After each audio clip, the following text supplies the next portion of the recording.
आप सभी को मेरा जय जिनेन्द्र। आज पर्युषण पर्व का 9वां दिन है, यानी उत्तम आंकिंचन धर्म।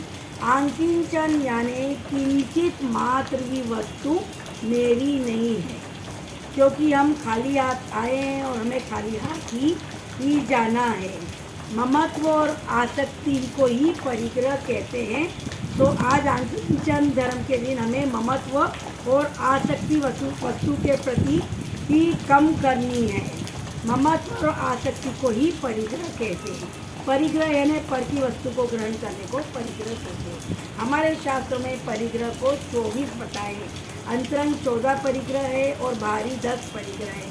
अंतरंग परिग्रह यानी मिथ्यात्व, क्रोध, मान, माया, लोभ, हास्य, रति, अरति, गुप्त, त्रिवेद, नपुंसक, ये सब 14 अंतरंग परिग्रह है। और भारी परिग्रह क्षेत्र, वास्तु, धन, धान्य, हिरण्य, सुवर्ण, दोपाए, चौपाए, वस्त्र, बर्तन आदि ये भारी परिग्रह है। तो हमें प्रयास करना चाहिए ये 24 परिग्रह को अर्जित करने में इतने नहीं रम जाना कि हम अपने आत्मस्वरूप को भी भूल जाए।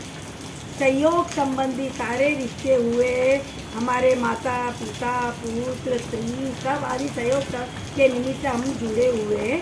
तो सारे कर्तव्य अच्छी तरह से निभाइए, लेकिन रिश्तों में इतना मत खो जाइए और इतना मत आसक्त हो जाइए कि अपने आत्म के स्वरूप को पहचानना ही भूल जाइए। क्योंकि कोई भी रिश्ता अपना नहीं होता, सब सहयोग के निमित्त और स्वार्थ के निमित्त सारे रिश्ते हैं।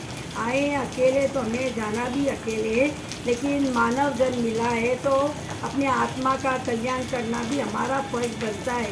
क्योंकि शरीर तो जल जाएगा, लेकिन ये हमारी आत्मा गलत योनि में नहीं भटके, पशु नरक आयु में नहीं भटके, इसका तो हमें ही ध्यान रखना चाहिए। तो हमें सब कुछ करते हुए हमारे आत्मा का कल्याण करने का भी ध्यान रखना चाहिए। तो आज आंकिंचन धर्म में तो मैं सबसे विनती करती हूँ कि सारे कर्तव्य निभाइए, लेकिन कोई भी रिश्ते में ममत्व और आसक्ति भाव मत जगाइए। और कर्तव्य विधि तो बिल्कुल मत रखिए कि मैं चला रहा हूँ घर, मैं कमा रहा हूँ, मैं सबको दे रहा हूँ इसलिए घर चल रहा है। आप तो केवल निमित्त है, कोई किसी का कर्ता नहीं है, सब अपने कर्म और निमित्त से खा रहे हैं। तो ये मिथ्यात्व, ममत्व, कर्तव्य बुद्धि, आसक्ति सबको छोड़ना चाहिए। जय गुरु।